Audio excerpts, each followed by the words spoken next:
Hello. Have you ever wondered how some people apply their makeup but never had it fully explained to you? Many women or people in general struggle with applying makeup, but I'm here to tell you that it's not as hard as a subject as some people think it is. Personally, I've been wearing makeup for 7 years, and I think that with the right tips, anybody can have an easier journey with makeup. The first thing that you would always do that is vital for makeup application would be to use a moisturizer or primer. Here's a moisturizer, for example, and you'd apply that to your face like any lotion. Then you'd select the correct shade of foundation and dab it onto your face with a beauty blender. After you've applied the foundation, you'd want to move on to concealer. Now the concealer would be applied on any imperfection that you see or under your eyes. For under your eyes, you'd want a concealer that is at least 2 shades lighter than your foundation color. And you'd use it with the same beauty blender. You dab it out the same way. After you've done that, the next step would be to set everything in.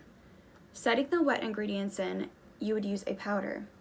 You would use a powder brush to dip into the powder and apply to your face like so.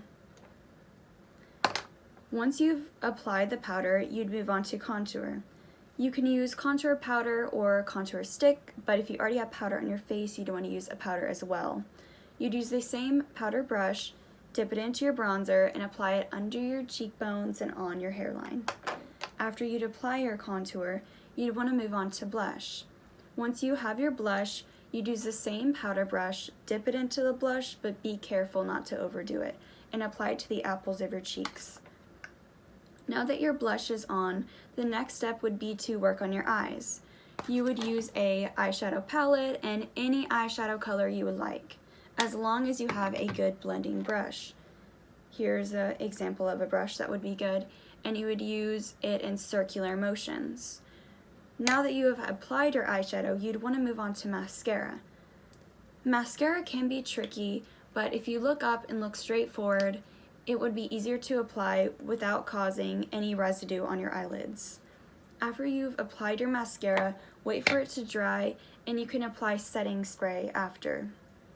This step is completely optional, but I know some people feel more comfortable with applying the setting spray.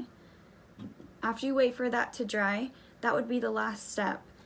I know that some people think that makeup can be hard, but if you apply it accordingly with the right steps, I know that anybody can grow in their makeup journey and learn. But as I said earlier, makeup doesn't have to be impossible, and it may look intimidating, but anybody can get better in time. The only thing that may be holding some people back into venturing into makeup would be that they have a failure or a fear of failure or embarrassment. But you're always going to learn in life. And why not journey into makeup and make a few mistakes and get better? Thank you.